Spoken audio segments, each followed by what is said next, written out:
გამარჯობა მეგობრებო.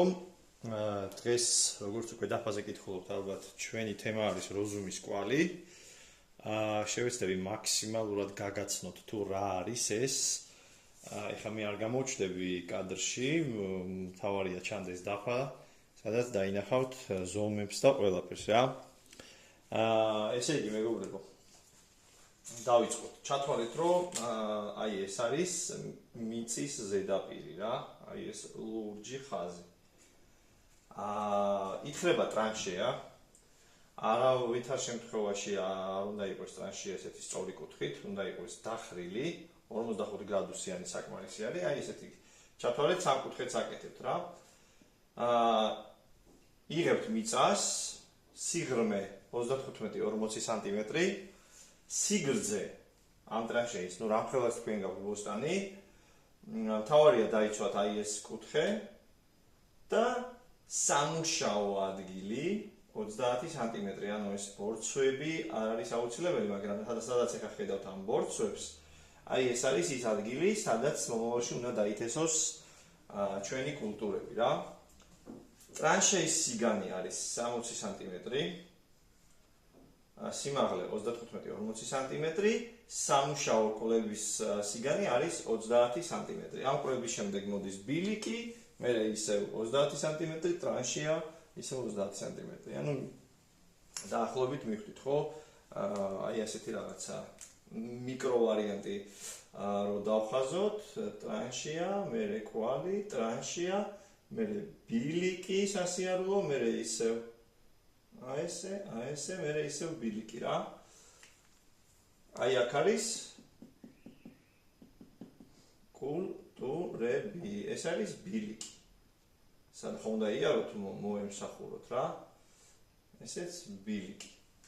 აი დაახლოებით ასეთი რაღაც გამოდის ბოსტანში. ეხლა რისთვის არის ეს კარგი, მოდით ეს წავშალოთ ეხლა.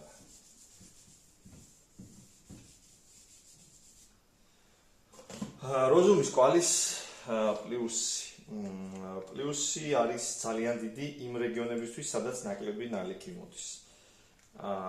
იმიტომ რომ ჩვენ აი ამ კვალის ძირში ვდებთ დიდ მორს, ძველს, აი უკვე პობას რო იწევს გაფუჭაურდა, აუცილებელი არ არის რაღაც საშენი მასალა გამოიყენოთ რა.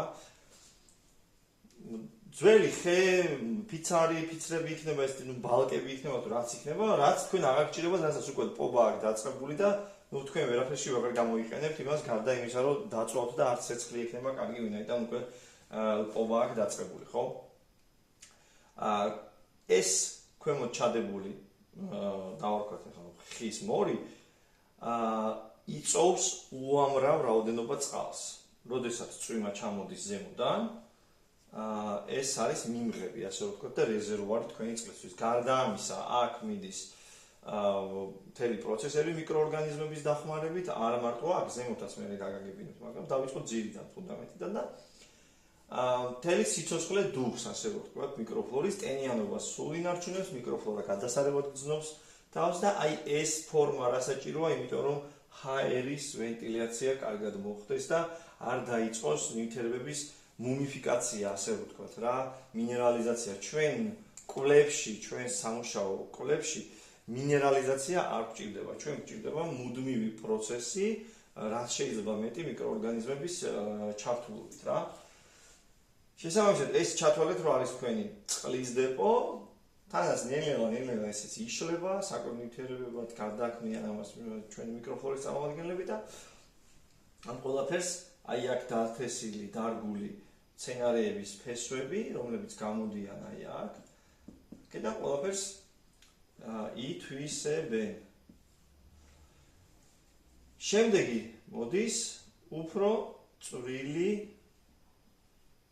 ორგანიკა, ოღონდ არა თივა და რაღაცა, ეს იქნება ტოტები, მაჯის სიმსხო, ცოტა უფრო ნაკლები, ნახევარი მაჯის სიმსხო. აი ესეთი ტოტები. ძალიან კარგი იქნება ზოგადად აი ამ ტოტებს აი ასე ბოლომდევე თუ ჩაალაგებთ. მე სხვა ტოტებიც ხო დაემატება. რისთვის? იმიტომ რომ აქ არის იდეალური, ასე რომ ვთქვათ, გარემო თხუნელასთვის, ჭიაყელები დაგროვდება ძალიან ბევრი და თხუნელა ივლის ჭიაყელების საჭმელად და როცა ჩვენ გადაუკეტავთ, ასე ვთქვათ, შემოსასვლელს, ხო, თხუნელას თხრის სოროს, მაგას არ აქვს კბილები, რომ ეს გადაღღნას, მაგალითად, ხელებით ვერ გაწია, ტოტივშიო გაბრუნდა წავიდა აქედან და არ მოწონს ეს ადგილი უკვე, იმიტომ რომ ვერ შევიდა. ამიტომ რა თქმა უნდა ჯობია, რომ მაჯისის ტოტები და ცოტა წვრილი უფრო ტოტები თელი კედლებიც ამოვავსოთ. მაგრამ თუ შეძლებთ ვერა და ვერა. შემდეგ მოდის ფიჩხი. ასე რომ ვთქვათ რა. ამ ყველაფერს პრაქტიკაზეც გაჩვენებთ. მე დიდი ხანია უკვე ჩაწერილი მაქვს ვიდეო, ჩემთან ერთი კვალი უკვე გაკეთებულია.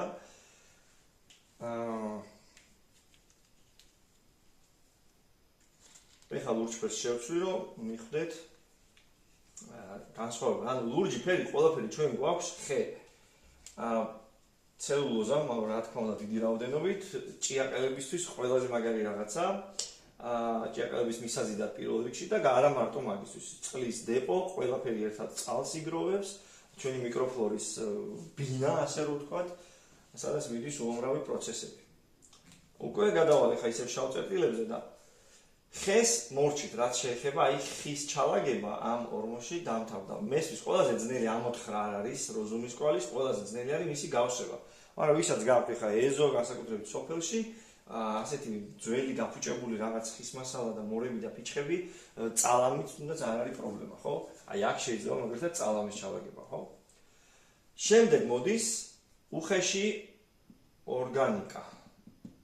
ანუ ბალახის მაგვარი რაღაცეები ოღონდ უხეში, არა თივა. ანუ ეს შეიძლება იყოს ჩაგვის, აი სიმინდის ღეროები, პამიდურის ღეროები თუ არ იყო დაავადებული თქვენთან, აი ესეთი მსხვილი ერთწლიანი ორგანიკა, რა. და ზემოდან უკვე ამას ყველაფერს ელაგება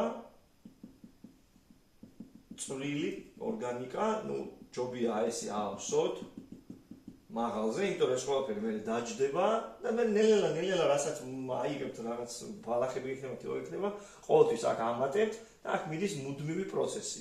ეს მორი ძალიან დიდი ხანი ძლებს შიგნით 10-15 წელი, ეს არ დაიშლება ბოლომდე. ხო და ეს კვალი ძალიან დიდი ხანი მუშაობს რა.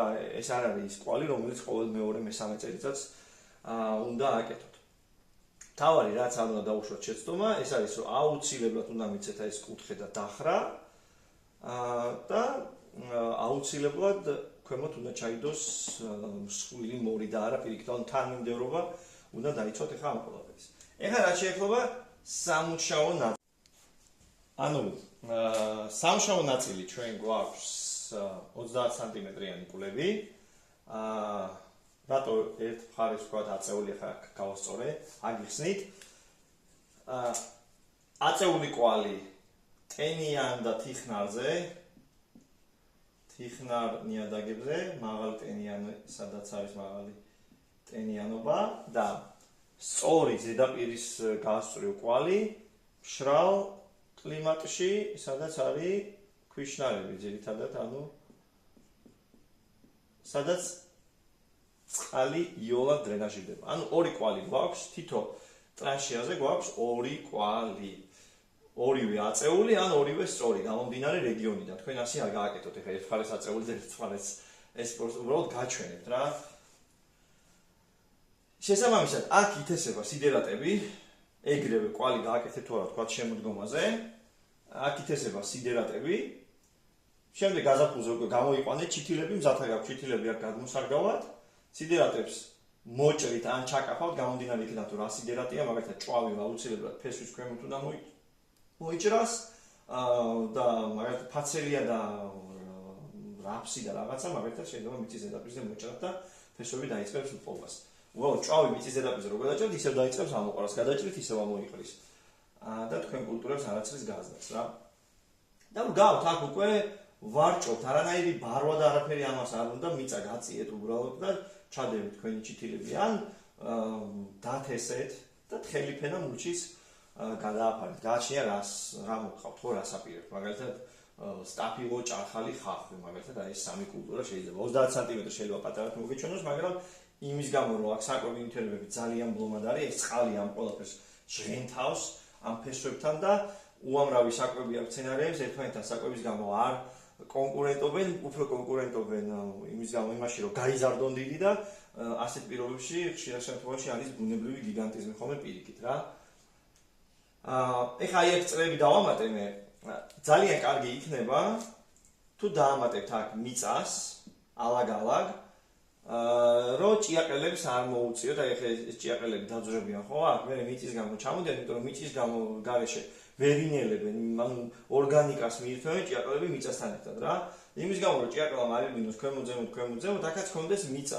ცოტა ერთი ნიჩაბი მიაყარეთ ალაგ-ალაგ იქ, რომ აქ ზემოდან ფენაშიც მიწა კონდეს და სულ არ დაგუდეს ზემოთ-ქვემოთ მიწის მოსაკბეჭად რა. და აუცილებლად ფენა ამ ყველაფერი პროცესების დასაჩქარებლად ჯანსაღი პროცესების წასამართავად გამოიყენეთ ამ ფიტოსპორინი, ამ ბიოკატენა, ან რაღაც ეფექტური მიკროორგანიზმები და განსაკუთრებით ის მიკროორგანიზმები, რომლებიც აჯანსაღებენ მიკროფლორას, ეს ბაცილუს სუბტილუსის შემცვლელი იქნება თუ აი ტრიქოდერმას შემცვლელი იქნება რაღაცა ისეთი ბიოპრეპარატით, ბიოპრეპარატს მოაშხურებთ და ეგ არის. თუ არ გაქვთ ეხა ეს ბიოპრეპარატი და გინდათ რომ აქ ასე თუ ისე ჯანსაღი გარემო ჩამოგიყალიბდეთ რაღაც ეხა შორს სოფელში ცხოვრობთ და არ გაქვთ ეს პრეპარატები, შედით ჯანსაღ ტყეში, ნახეთ იმის ფენა წამოიღეთ ერთი ვედრო, გააზავეთ თუნდაც 500 ლიტრში ნეშოპალის ფენო და მორწყეთ ეს ყველაფერი კვლებით და აი ეს თქვენი ჩაფენილი ორგანიკაც. ძალიან მაგარი კვალია, ძალიან დიდ ხანს მუშაობს ეს კვალი, ერთხელ იმუშავებთ ასე რომ ვთქვათ 2 დღე შეიძლება ერთი კვალის გაკეთებაზე, მერე კიდე ერთხელ ვთქვათ, რამდენიმე 5-6 კვალს გააკეთებთ და ისეთი მოსავლიანი გექნებათ, რომ პრობლემა არ იქნება საერთოდ არაფრის რა. რაც შეეხება ბილიკებს, ეხლა როზუმი ამბობს, რომ აი ამ ესია ხო? აუცილებლად 60 სანტიმეტრი დატოვეთ ბილიკიო რა. არ ვიცი, მე გეტყვით, რომ ეხლა ჩემ როზუმის კვალზე, აი აქ, აი ამაზე ჩვეულებრივად შეიძლება სიარული. ეს ამორტიზირებადია, არაფერი არ ვარდები, ჩვეულებრივად კი, ცოტა ესე ქანაო უფრო დადიხარ, მაგრამ პრობლემა არ არის, ანუ სასიარულოდ შეგიძლიათ თვითონ ეს კვალი გამოიყენოთ, მაგრამ ეს კარგია, იმიტომ რომ ამ 60 სანტიმეტრზე თქვენ თესავთ სიდერატებს, ეს ბალახები, სიდერატები ამოდის, ამას თიბავთ და აქაც ამურჩილებთ და აქაც ზედმეტს, აქაც თვითონ კვალში ამატებთ ხოლმე და ამიტომ კარგია, როცა გაქვთ ორგანიკას უჭირდებათ რა, ეხლა ყველას არ ყავს ისეთი მეზობელი, ვინც ყრის ნეშოპალას და ბალახს და ამიტომ ძალიან კარგი იქნება ბილიკსაც თუ დატოვებთ, სადაც მოიყვანთ ამ ბალახს დასამორჩილებლად რა. სულ ეს არის მეგობრებო, თეორიული ნაწილი როზუმის კვლევის, პრაქტიკულს როგორ ვაშენებდით ჩვენთან ნორიოში გაჩვენებთ ეხლა მივაბავ ამ ვიდეოს. მადლობა ყურადღებისთვის, მრავალს დაესწარით და ჩვენ ვაგრძელებთ წელს ისევე შემართებით ახალ-ახალი ვიდეოების ჩაწერას. აბა კარგად იყავით.